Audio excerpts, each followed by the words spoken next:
welcome to Turn the Page, the official podcast of the Syosset Public Library.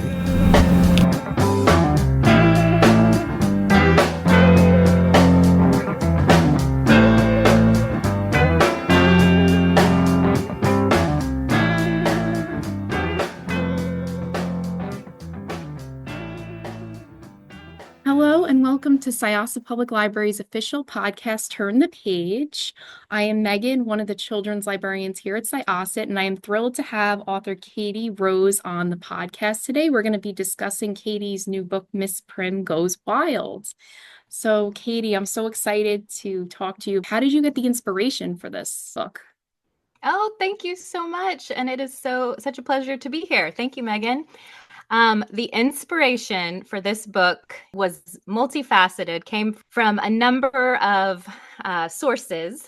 I would say first and foremost, it simply came from being a mother of 4 young children at the time when the idea came about, and feeling like getting outside with my active bunch was such an amazing way to pass the time. We had all different ages and different personality types. And I remember an older and wiser mom telling me at some point along the way, she said, if you ever start to feel like the walls are closing in on you, just get rid of the walls. And so that's what we did. And we just kept doing that day after day, going outside. And I think that being outside and that time spent, children are so full of wonder and so inquisitive, so many questions. And so as we were out there, there would be so many questions, and we would come home and we would look it up. We would read books, and that provided answers, and then more questions. And so it felt like we grew in our appreciation and wonder of nature, for one. And then as we, in our area, I felt like there was just more and more development, and we would drive past these plots that were once woods, and one day they were there and the next day they were gone. And it was, it's very disheartening to see that. And especially for the children who were just growing in their love for nature. I even had tears from multiple kids at different times as they saw these woods where we had once hiked, chopped down. And so I think, there's kind of a pivotal moment where in anything like that, whether it's chopped down trees or any of those issues in life, you can either despair or you can think, okay, what's our one little thing we can do to bring about something good, or to focus on something of light and beauty, something positive. And so for me personally, it kind of gave me this, ignited this fire to want to create some book. I was already into children's books, but some book that would capture the wonder of nature, and that would give some tangible little things that even a child could do at home that would help positively affect little bits of wildlife in their yard, the environment, and also to just give even for parents, to give a little springboard into an idea. Specifically, this book talks a little bit about this idea of kind of going wild and having some wild spots in your yard. So a springboard for parents to jump off of or to begin to look into and research and have fun with their kids, learning about these natural ways that people are doing all over the world, really, with great success. I've had so much fun researching these projects that are happening all over the world that are restoring the ecosystems and bringing health back to the land. So it's been so fun and encouraging, and I hope I hope the book will not only be a fun way of connecting and bonding, of course, for parents and children, but just to plant those little seeds in the mind. And so that one day, as children are able to consider these things more on their own, that they can go back to that and dig in deeper. Yeah, I think the book was wonderful. Like, I love how the story just really so it centers around this character Miss Prim, and she's a little bit of like a disgruntled like neighbor. Like the kids are a little bit scared of her, and she doesn't really she gets upset over little things, and like the kids I feel like are annoying to her, and she just needs to find something like good in her life. And then she discovers gardening, and it really changes her perspective on things, gardening and nature. And I loved how you described like her house where she was, and I loved all the illustrations. Actually, I thought worked really well with the writing, in that we really like see all this garden area that really wasn't being maintained and taken care of, and then you see it like later changing. Like, did you get an inspiration for that garden because it was just so expansive and massive? Like, I hadn't seen something like that before. Yes. Well, our illustrator, she just took it and ran, and I did not. I had illustrated my previous book, which was great. And this one, we had another illustrator, and I absolutely loved it. I loved the process of her reading the story on her own and then taking it where her imagination went. And so she really did a lot of that work as far as what the garden looked like. As far as the yard goes, there's if you look up wilded rewilding or wilded yards or plots of land, you can see so many examples online of, after years and years of this process, what these places can begin to look like. So I think she took some of her inspiration from that. Just the idea of the grass growing long, even the weeds that would grow, Right. the kind of color in the flowers, the blooms they would produce. So yes, I think that's where she got her inspiration. And it was so fun to see that come to life, from her point of view. It's really wonderful. Yeah. And I read on the description page for the book that this was inspired by the true story of a castle rewilding. Could you go into a little detail about that? Yes, yes. So this book took on several different, it had a few different iterations, and then finally landed with this character of Miss Prim being the main character. But it was originally inspired by this story. There's an estate, a castle estate in England. It's called Knepp Castle Estate. It's a very historic, it has a century of history. But essentially, it was an estate owned by this family about 20 years ago. Their farm efforts had failed for years. They had to make some critical decisions on how they were going to proceed just to be able to make money for their family. And so after some reading and research, they decided to start this experiment, this rewilding experiment. And this is a plot of land that's thousands of acres. I think it's something like 3,000 Wow. acres. And So where this is is a this? very, very large plot of land. This is in England, England. kind of on the east coast. Yes, Okay, wow. southeast coast. Yes. And so they set about doing this kind of experimental project, kind of removing their hands and letting the land lead the way. And so what ended up happening over the course of these last 20, I think it's almost been 25 years, is pretty remarkable. And it's been a front runner now for study on healthy, viable environmental efforts and ecology. And it's, being held out as a standard in a lot of ways. But the principles are so simple. And so that was so inspiring to me. I first heard about the castle and the owner, Isabella Tree, who's an author, and I read her book, but I first heard her speak on a podcast while I was out walking one day. And, as I was walking and hearing her talk, I'm suddenly I'm seeing trees different. I'm seeing the mushrooms on the ground differently because I'm understanding what that means and what that's a sign of, hearing the birds. And so it was really remarkable to hear her story, then come home, order her book, learn more about that, and to follow the last several years, follow the work they've been doing. Um, they, yes, so as I read that and was inspired by that story, that trickled into the inspiration for this book.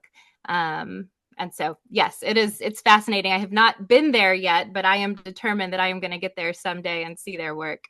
That's really amazing. And I love how the character Miss Prim keeps a nature journal. Like, I thought that was just really cool. I'm like, oh, kids might be inspired to do that themselves. And like, when you're writing something down and going into nature, like, it's like a very mind, like, body, like it's like experience, like you're really like leaving technology and going out there and you're like learning about different things. So I thought that that was really educational and like really inspirational for like kids to think that they could do something like that. I thought that was cool. Yes, yes. Well, thank you. I, have simply found that just to be true in our own family. And one of my sons, in particular, who's my youngest one now, he runs outside. He is constantly looking for little critters and lizards. And, he'll run inside and tell me when a different bird comes through that he hasn't seen yet. And he'll go to our bird books, look them up, and then he will go to our nature journal and write down the bird that he has spotted or draw a picture of it. And I love just the ownership he feels, and the initiative he has. He feels like this is, he understands even just our small Right. little plot of suburban land here. He has ownership in it. He knows what is new, what is around all the time. He knows where, a little rabbit who's, not our rabbit, just one that comes and lives in our yard. It has a particular bush that it goes and burrows in. And so he just, I love encouraging him to take that on as his special thing that he loves. Yeah, and kids really love animals and nature. Like I see it like when we have animals in the library programs, like they're really drawn to like learning. They have such good questions too. Kids are like so smart. They like really pick up and like they want to know a lot of things. So it's like in nature, there's so much that they could potentially learn about and like ask questions It about. is, yes.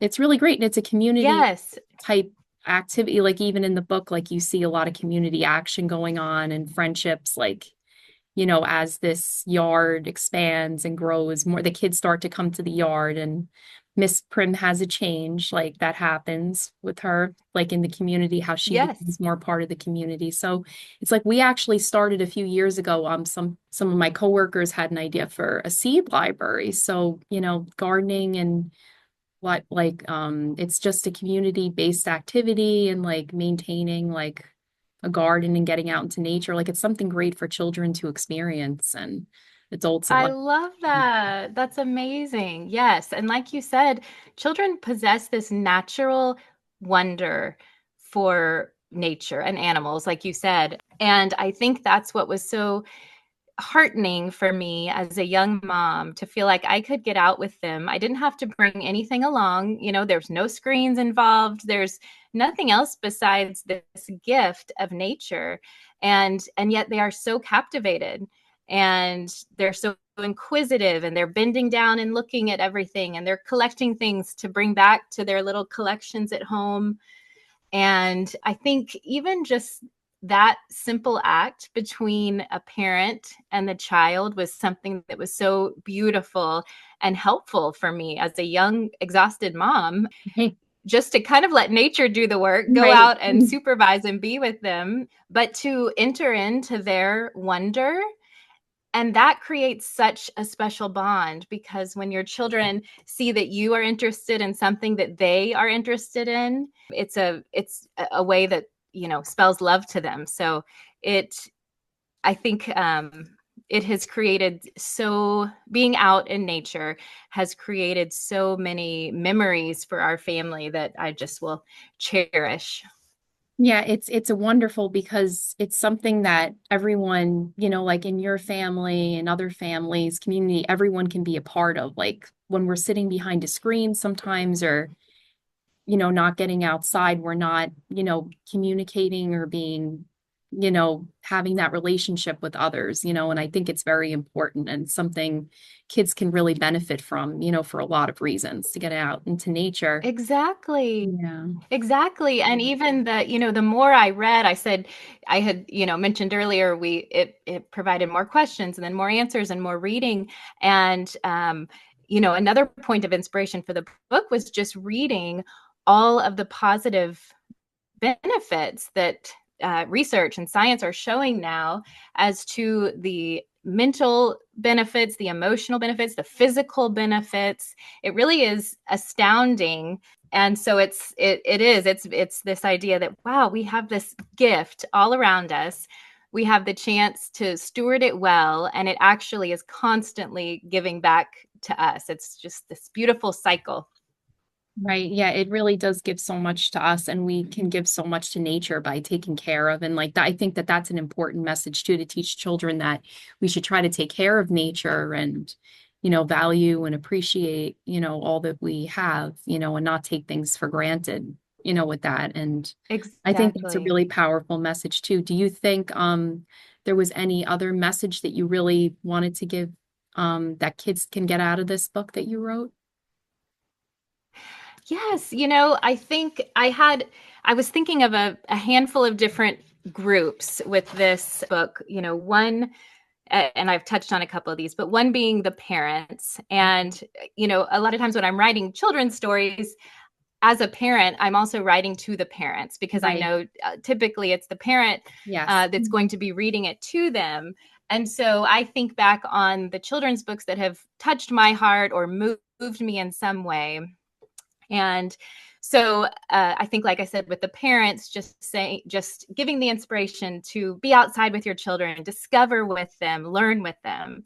And then, of course, I had in mind the children. And so the benefits that I just mentioned, plus the understanding of how the positive ways that the positive things nature can do for them, and then ways that they can steward it for the future, and being able to dive into that with their parents, being able to maybe create their own little patch of wild garden outside, jump into those projects together. And then I also thought of, this is a much bigger conversation, not for today necessarily, but just, impoverished people and communities around the world who are suffering from the effects of so many environmental issues. And I've been so encouraged reading about some of the amazing work happening all around the world, similar, to these natural ideas of rewilding or regenerative, foresting processes. And it's been so inspiring. And so just again, planting these seeds in children's minds, helping them make this early connection to a love of nature, so that one day, as they are the ones making decisions and leading, that they will still feel that love and wonder and connection that they learned as a child. They have the memories of being outside with their parents, or having their own little plot of land. Um, so, so yes, I hope that it just instills that love. I hope that it creates bonding moments between parents or caregivers and children. One, with the time outside, and two, just as you know, at being a librarian, just that bonding that comes from sitting together and reading a book, which has been huge and monumental in our family. And that is one of the reasons it feels like such an honor and privilege to get to write children's books, to potentially offer a few of those little moments in families. That's like just so powerful, like all the things you're saying. And like, I think these are all really important messages. And I love how like you've used like light humor throughout the story too. Like it's not like a very serious story, but it's like natural to like real life conversations and like how people change and like how they can get inspired by nature. So I really love that at the core of the story. It's like a finding, love in your community, which I think is really powerful. and with others. Oh, thank you so much. Yeah. Thank you. Yes, you kind of see the healing power in her own, her own journey physically and mentally, but then also just like you said, exactly in the community and her connection with the children and starting to invite them in. I love that idea of seeing her flourish in that way. Yeah, and how we can find like a common bond with others that we might think we might not have in common with, like giving people a chance. I think that's a very important message for children to learn, too, when they're in school or going through life, that we all, just Yes. want to have a sense of community and, care for each other. I think that those are very important. Like, yeah, I so enjoyed Yes. the book. And, Yes. yeah, and I can't wait for others to read it. And the release date is March 25th. Yes, it is. So that gives people time to listen to this and think about all the things we discussed today. Yeah, I'm really looking forward for others to read this. I think it was such a great story and really inspiring. And I love the character of Miss Oh, Prim. thank you Do you so think much. we might see her again in Thank another book? I don't know. I am not sure, but I have had that question, and she would be a fun reoccurring character in a series, probably.